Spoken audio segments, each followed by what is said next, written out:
ওকে, আজকে হচ্ছে যে আমরা হায়ার ম্যাথ প্রথম পত্রের গুরুত্বপূর্ণ একটা অধ্যায় নিয়ে আলোচনা করব, খুবই গুরুত্বপূর্ণ। হ্যাঁ, হচ্ছে যে 5 স্টার একটা অধ্যায় আলোচনা করব, বলতে পারো যে একদম ম্যাথের বেসিক একটা অধ্যায় আলোচনা করব। সেটা হচ্ছে কি, সেই অধ্যায়টা হচ্ছে কি যে সংযুক্ত কোণের ত্রিকোণমিতিক অনুপাত।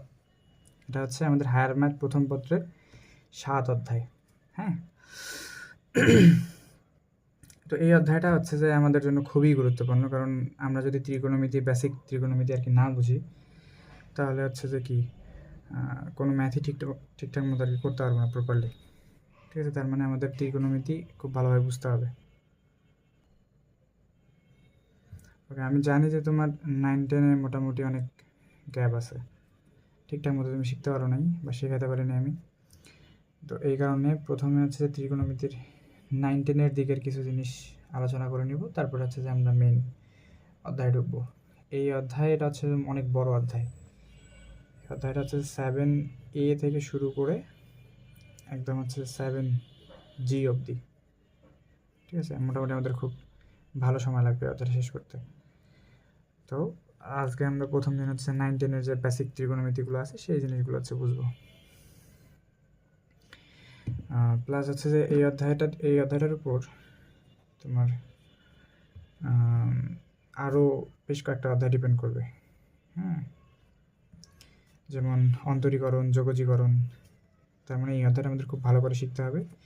এইচএসসিতেও আমরা এখান থেকে মিনিমাম 12 থেকে 15 মার্ক কমন পাবো, সৃজনশীল এমসিকিউ মিলে। তার মানে অবশ্যই আমরা এই অধ্যায়টা খুব ভালোভাবে শেখার চেষ্টা করবো আর কি।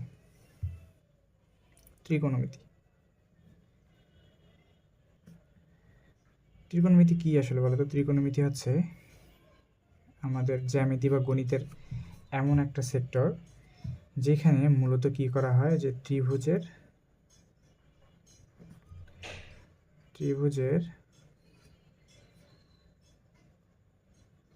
বাহুর দৈর্ঘ্য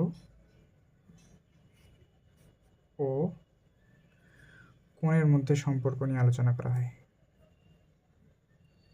কোণের, আশা করি বুঝতে পারছো। তার মানে আমরা কি করব, যে স্পেশালি হচ্ছে যে সমকোণী ত্রিভুজ নিয়ে আমরা আলোচনা করি, যে কী করি, যে ত্রিভুজের বাহুর মধ্যে কি সম্পর্ক আর কোণের মধ্যে আছে যে বাহু আর কোণের মধ্যে কি সম্পর্ক, সেই সম্পর্ক নিয়ে যে সেক্টরে আলোচনা করি সেটা হচ্ছে কি ত্রিকোণমিতি, অবশ্যই ত্রিভুজের।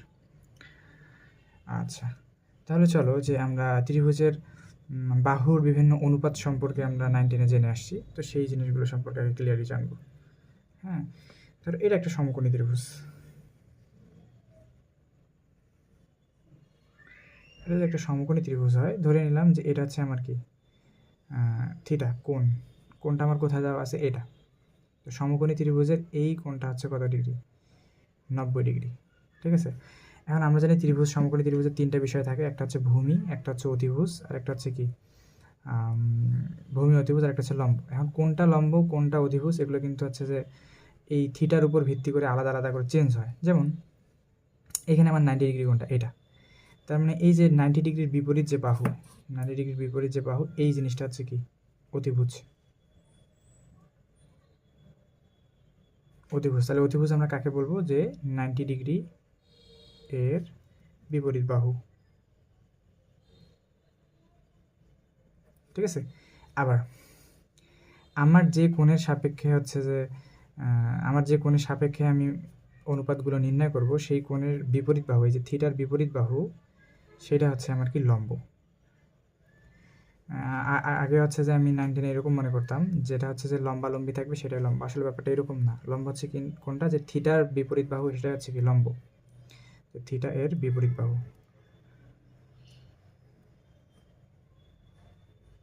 গেল। আচ্ছা, এই লম্ব আর হচ্ছে যে অতিভুজ বাদ দিয়ে যেটা থাকবে, অর্থাৎ থিটার সাথে যে লাগানো থাকবে একদম, সেটা হচ্ছে তোমার কি ভূমি। তাহলে আশা করি তুমি সমকোণী ত্রিভুজের কোনটা ভূমি, কোনটা লম্ব আর কোনটা অতিভুজ, এটা তুমি চিহ্নিত করতে পারবা। ধরো যে ত্রিভুজটা আমার এইরকম করে আছে, হ্যাঁ, এইরকম করে আছে। এবার বলছে যে এইটা হচ্ছে আমার থিটা উপরের দিকে দিছে।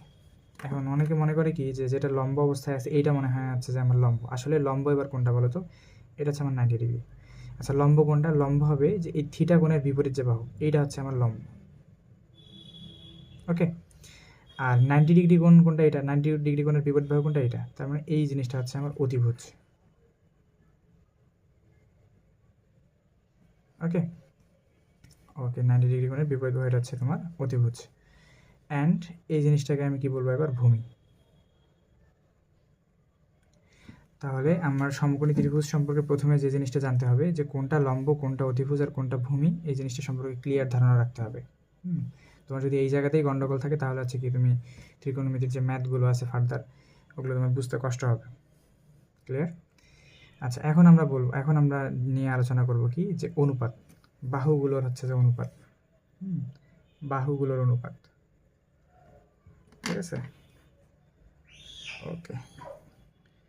এবার আলোচনার বিষয় কি? বাহুগুলোর অনুপাত। আচ্ছা, বাহুগুলোর অনুপাতে আসলে কি আলোচনা করা হয়েছে? যে যখন ধরো এরকম হলো, 1 নম্বরে যেটা আলোচনা করি যে লম্ব আর অতিভুজের যে অনুপাত, লম্ব আর অতিভুজের যে অনুপাত, সেই জিনিসটাকে বলা হয় কি? Sine theta. ঠিক আছে, কি বলা হয়? ধরো আমি এই ত্রিভুজটা নিয়ে আলোচনা করতেছি, তাহলে এই ত্রিভুজটা নিয়ে আলোচনা করে কি হবে যে সাইন থিটা আমি কাকে বলবো? সাইন থিটা হচ্ছে কি? কিন্তু অনুপাত সাইন থিটা, যে এই থিটার সাপেক্ষে যদি আমি নির্ণয় করতেছি, তাহলে সাইন থিটা সমান সমান আমি কি বলতে পারি? যে লম্ব বাই অতিভুজ।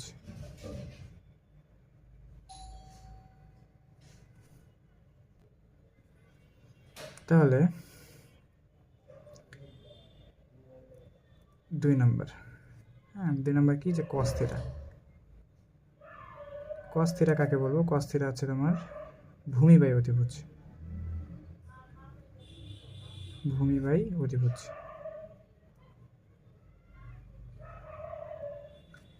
আর আরেকটা অনুপাত সম্পর্কে আমরা জানবো, ট্যান থিটা। তো ট্যান থিটা মূলত কি? ট্যান থিটা হচ্ছে লম্ব বাই ভূমি। হ্যাঁ, এবার এই 3টা অনুপাত হচ্ছে আমাদের একদম বেসিক অনুপাত, এগুলো আমরা আগে থেকে জানি। তবে আরও কিছু হচ্ছে যে অনুপাত আছে, সেই অনুপাতগুলো আছে কীরকম? যে একদম সাইন থিটার উল্টা, সাইন থিটার উল্টা, অর্থাৎ এরকম যে তুমি এটা ভালো করে জানো যে সাইন থিটার উল্টা মানে কি? 1/sin theta. এটা সমান সমান হচ্ছে তোমার কসেক থিটা। ঠিক আছে, তাহলে কসেক থিটা হচ্ছে যদি সাইন থিটার উল্টা হয়, তাহলে তোমার অনুপাতটাও কি হয়ে যাবে? উল্টা যাবে। অনুপাতটা তখন কি হয়ে যাবে? অনুপাতটা হয় অতিভুজ। কসেক থিটার ক্ষেত্রে তুমি কি লিখতে পারো? অতিভুজ হচ্ছে তোমার উপরে, অতিভুজ হচ্ছে উপরে, আর লম্ব হচ্ছে কোথায়? নিচে। জানলাম। আর আরেকটা হচ্ছে কি? তাহলে কস থিটার বিপরীত অনুপাতকে, কস থিটার একটা বিপরীত অনুপাত পাওয়া যায়, সেটা হচ্ছে যে 1/cos থিটা। তো 1/cos থিটাকে লেখা যায় হচ্ছে সেক থিটা। তাহলে কস থিটার বিপরীত উল্টা অনুপাতকে সেক থিটা। এটা হচ্ছে কি? যে অতিভুজ বাই ভূমি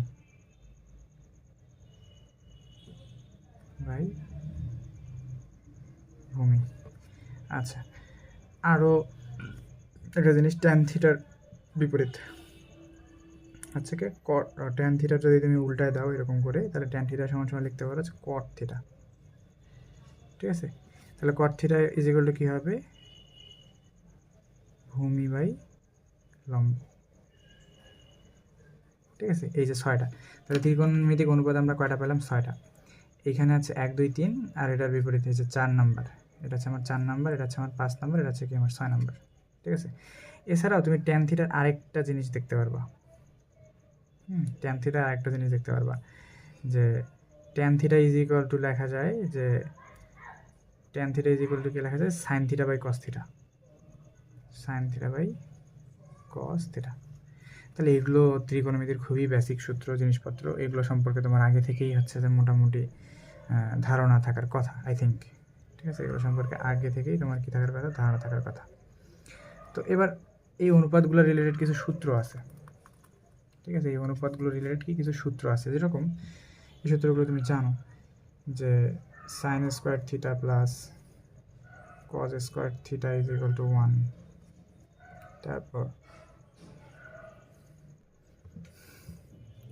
হচ্ছে এরকম আছে যে sec square theta is equal two হচ্ছে 1 প্লাস tan স্কোয়ার থিটা। হ্যাঁ, তারপর হচ্ছে যে cosec square theta is equal two 1 plus cot square theta. আচ্ছা, একটা জিনিস আমি এই মুহূর্তে মনে করতে পারতেছি না যে আসলে এইটা উল্টা লিখছি কিনা, sec স্কোয়ার আর cosec স্কোয়ার। তুমি এই জিনিসটা একটু তোমার বই থেকে বা নেট থেকে একটু ক্লিয়ার হয়ে নাও, ঠিক আছে? ওকে, আশা করি ঠিক লিখছি। তো এইগুলো হচ্ছে যে আমাদের ত্রিকোণমিতির একদম বেসিক যে জিনিসপত্রগুলো ছিল সেগুলো নিয়ে আমি মোটামুটি কথা বলবো। হ্যাঁ, এই জিনিসগুলো আমার লাগবে এই ত্রিকোণমিতির একদম বেসিক। হ্যাঁ, আরও হচ্ছে কি কিছু জিনিস আমার জানা দরকার, যে ত্রিকোণমিতিক কোণ সম্পর্কে আমার একটু ধারণা রাখা দরকার। ঠিক আছে, ত্রিকোণমিতিক কোণ সম্পর্কে আমি কোণগুলোকে লিখে দিব আর কোণগুলো একটু লিখে দিই। আচ্ছা, কোণগুলো লেখার আগে আমরা একটা ছোট কাজ করব। ঠিক আছে, কোণ, এই কোণকে দুই ভাগে প্রকাশ করা যায়। হ্যাঁ, এই কোণ, যে কোণের কথা বলতেছি থিটাকে দুই ভাগে প্রকাশ করা যায়। তো এই যে দুই ভাগে প্রকাশ করা যায়, একটা হচ্ছে তোমার ডিগ্রিতে, হ্যাঁ ডিগ্রি, এরকম ডিগ্রিতে, আর একটা হচ্ছে তোমার রেডিয়ানে। তো এগুলো কি, এগুলো সম্পর্কে বিস্তারিত কথা বললাম না ষষ্ঠ অধ্যায়ে আমাদের যে বইয়ের 6 নম্বর অধ্যায় আছে, ওইটাও কিন্তু ত্রিকোণমিতিরই অধ্যায় একটা, ওইখানে আমরা জানবো। আপাতত হচ্ছে যে এখানে অত আমাদের বিস্তারিত জানার দরকার নেই। তো রেডিয়ান হচ্ছে এরকম, হচ্ছে যে এরকম সি দ্বারা প্রকাশ করা। হ্যাঁ, ওকে। এখন এই ডিগ্রি আর রেডিয়ানের মধ্যে একটা সম্পর্ক আছে। যেমন তুমি হচ্ছে ইয়ে করতে পারো, কি বলে এটাকে, 180 degree is equal two 180 degree is equal two pi radian. এটা হচ্ছে ডিগ্রি আর রেডিয়ানের মধ্যে সাধারণ সম্পর্ক। তার মানে কি, তোমার ম্যাথগুলোতে, আমরা যে ত্রিকোণমিতির ম্যাথগুলো দেখবো, ওগুলোতে দেখবো যে কোনো ম্যাথ এরকম ডিগ্রি দিয়ে করা হয়েছে, আবার কোনো ম্যাথ এরকম রেডিয়ান দিয়ে করা হয়েছে। রেডিয়ান দিয়েই আশা করি বেশি করা থাকবে। তো রেডিয়ানের ক্ষেত্রে কী দেখবা, যে এই সম্পর্কটা আমরা জানবো যে নর্মালি 180 ডিগ্রি যা, আর তোমার হচ্ছে যে পাই রেডিয়ান হচ্ছে তার, মানে এই পাইটাই হচ্ছে কত, 180 ডিগ্রি। এই জিনিসটা মাথায় রাখবো। এই জিনিসটা মাথায় রাখলে হচ্ছে যে আমাদের কোণ নিয়ে আর কোনো ঝামেলা হবে না। কোণগুলো কীরকম হয় দেখো, যে আমাদের বেসিক কিছু কোণ মুখস্থ রাখতে হয়। হ্যাঁ, যেমন আমি যদি আসি 0 degree, 30 degree, 45 degree, 60 degree, 90 degree, এই কয়টা মান আমার লাগবে। থিটার মান কয়টা হইতে পারে, থিটার মান হইতে পারে 0 ডিগ্রি। ঠিক আছে, থিটার মান কত, 0 ডিগ্রি। থিটার মান কত হতে পারে, 30 ডিগ্রি। তো 30 ডিগ্রিকে তুমি কি লিখতে পারো, 30 ডিগ্রিতে লিখতে পারো π/6। কেন π/6? π/6, পাই হচ্ছে 180, 180কে 6 দ্বারা ভাগ করলে কত, ওই 30ই হয়। হ্যাঁ, তো আমরা এই জিনিসগুলো লিখবো। তারপর থিটা ইজ ইকুয়াল টু হচ্ছে কত ডিগ্রি, 45 ডিগ্রি। হ্যাঁ, 45 ডিগ্রি। তাহলে এটাকে লেখা যায়, রেডিয়ানে যদি লিখি তাহলে লেখা যায় π/4। π/4 আর 45 ডিগ্রি একই কথা। আবার theta is equal to 60 degree. 60 degree is equal to কত যায় রেডিয়ানে, π/3 হচ্ছে 60 ডিগ্রি। আর থিটা ইজ ইকুয়াল টু যদি তোমার 90 ডিগ্রি হয়, তখন হচ্ছে যে আমি কি জানি, 90 ডিগ্রি হলে কত, π/2। যদিও এই জিনিসগুলো জানো, তবে আমি একদম বেসিক থেকে যেহেতু পড়াচ্ছি, তাহলে আমি এই জিনিসগুলো বলতেছি। তাহলে আমরা মোটামুটি 3টা জিনিসের জানলে বাকিগুলো আমরা এমনিতেই উল্টাউল্টি করে দিলেই হয়ে যাবে। যেমন আমি এবার জানবো যে সাইনের ক্ষেত্রে, ঠিক আছে, আমি এবার জানবো, ও আচ্ছা, তো এই তো উল্টা কাজটা ভালো হলো না। ঠিক আছে, ধরো যে এটা হচ্ছে কিসের জন্য, সাইন থিটার জন্য। সাইন যখন 0 ডিগ্রি, সাইন 0 ডিগ্রি মান হচ্ছে কত, 0। সাইন 30 ডিগ্রি মান হাফ। ঠিক আছে, সাইন 45 ডিগ্রি মান 1/√2।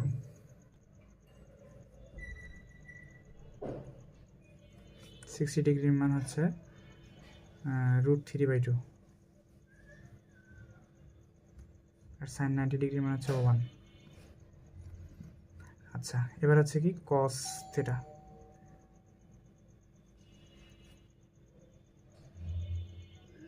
কস থিটা, তাহলে কস 0 ডিগ্রির মান, আচ্ছা সাইন থিটার কস থিটা হচ্ছে যে একদম উল্টাউল্টি, মানে সাইন থিটা যেখান থেকে শুরু হয়েছে কস থিটা হচ্ছে যে এগুলো একদম মানগুলো উল্টে যাবে, অর্থাৎ কস 0 ডিগ্রির মান হয়ে যাবে কত, 1। কস 30 ডিগ্রির মান হচ্ছে যে √3/2। আর কস 45 ডিগ্রির মান, সাইন 40 ডিগ্রির মান, 45 ডিগ্রির মান কি সেম। আবার কস 60 ডিগ্রির মান হচ্ছে হাফ, আর কস 90 ডিগ্রির মান হচ্ছে 0। জিনিসগুলো জানলাম। হ্যাঁ, এখানে এই জিনিসগুলো যদি বোঝা যাচ্ছে না, এগুলো হচ্ছে সাইনের ক্ষেত্রে, এটা হচ্ছে সাইন থিটার জন্য, এটা হচ্ছে কিসের জন্য, কস থিটার জন্য। হ্যাঁ, আরেকটা বাকি আছে, সেটা যদি আমি নিই তাহলে হচ্ছে কি ট্যান থিটা। হ্যাঁ, ট্যান 0 ডিগ্রির মান হচ্ছে কত, 0। ট্যান হচ্ছে যে 30 ডিগ্রির মান 1/√3। ঠিক আছে, ওকে। ট্যান 45 ডিগ্রির মান একদম সোজা কথায় 1। ট্যান 60 ডিগ্রির মান হচ্ছে √3। হ্যাঁ, আর হচ্ছে যে ট্যান ইয়ার মান হচ্ছে 90 ডিগ্রির মান হচ্ছে অসংজ্ঞায়িত।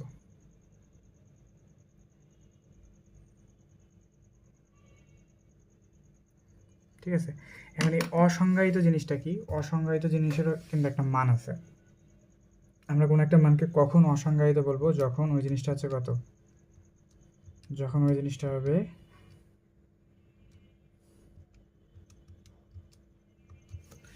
1/0। ঠিক আছে, কত, অসংজ্ঞায়িতের মান কত, 1/0। ট্যান অসংজ্ঞায়িতের মান কত, 1/0। এটা কিন্তু খুব সুন্দর করে মাথায় রাখবো, যে অসংজ্ঞায়িতের একটা মান আছে, সেটা হচ্ছে কত, 1/0। এটা হচ্ছে কিসের জন্য, ট্যান থিটার জন্য। তাহলে এই কয়টা মান, এই কয়টা জিনিস আমার খুব সুন্দরভাবে হচ্ছে কি মনে রাখতে হবে। হ্যাঁ, তাহলে হচ্ছে যে আমরা ত্রিকোণমিতিতে খুব হেল্প পাবো। তাহলে এতটুকু ছিল আমাদের একদম ত্রিকোণমিতির একদম হচ্ছে যে 9-10-এ আমরা যে জিনিসগুলো শিখে আসছি ওগুলোই। ওকে, তো অতটুকু জিনিস শিখে আসছি, আমি এই জিনিসগুলোকে আবার একবার রিপিট করে দিলাম। এখন হচ্ছে যে আমরা মেইন জিনিসের দিকে আর কি একটু একটু করে ঢোকা শুরু করবো। ঠিক আছে, 7A এর দিকের যে কনসেপ্টগুলো আমার দরকার সেগুলো হচ্ছে যে আমরা জানবো।